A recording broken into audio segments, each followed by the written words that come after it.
အားလုံးပဲမင်္ဂလာပါဒီခုလို mobile legend နဲ့ဖွင့်ပြီးတော့ဒီ transformer event မှာ user ရှိရလေးတွေကိုယူပါစိန်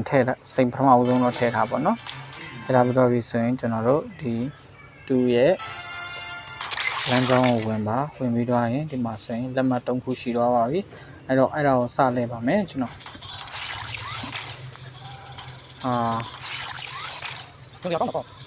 ဟုတ်သေးဟေး3ချိန်လုံးလဲတော့အမျိုးပဲဖြစ်စိန်နဲ့ပြန်ထည့်ပြီးတော့လဲလိုက်ပါတယ်ရရှိပြီးဒါကြီးဖြစ်နေအဲ့တော့နောက်ထပ် user ရှိရပြန်တော့ယူတယ်ပြီးတော့လက်မှတ်2ခုပြင်ရတယ်အဲ့တော့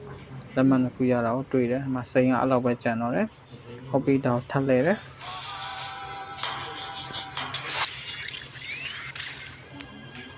ကောထပ်လဲfranchise ရပါတယ်ဟုတ်ပြီတခုမှတကောင်စိတ်ထပ်တုံးပြီးတော့လဲပါတယ်စင်မပြေလိုက်တာစိတ်တုံးလိုက်တာနဲ့အမှလက်မှတ်ပြန်ရပါတယ်အဲ့တော့လက်မှတ်နှစ်ခုပြန်ရတဲ့အတိုင်းလမ်းကြောင်းတော့ပြန်လာလဲမယ်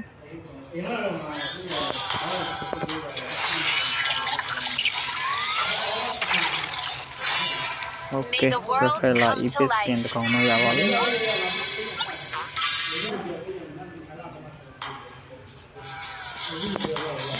ထပ်ပြီးတော့လဲတယ်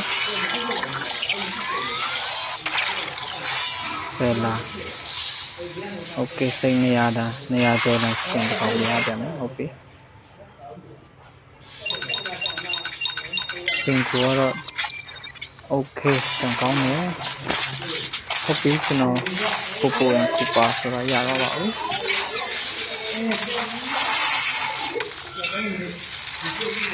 ကဲဟုတ်ပါပြီကျွန်တော်ရဲ့ YouTube channel လေးကိုလည်း subscribe လုပ်ထားပေးပါဦး like share လေးလုပ်ပေးပါဦးကျွန်တော်ရဲ့ Facebook channel ကိုလည်း subscribe လုပ်ပါ like share လေးလုပ်ပေးပါ comment လေးပေးကြပါ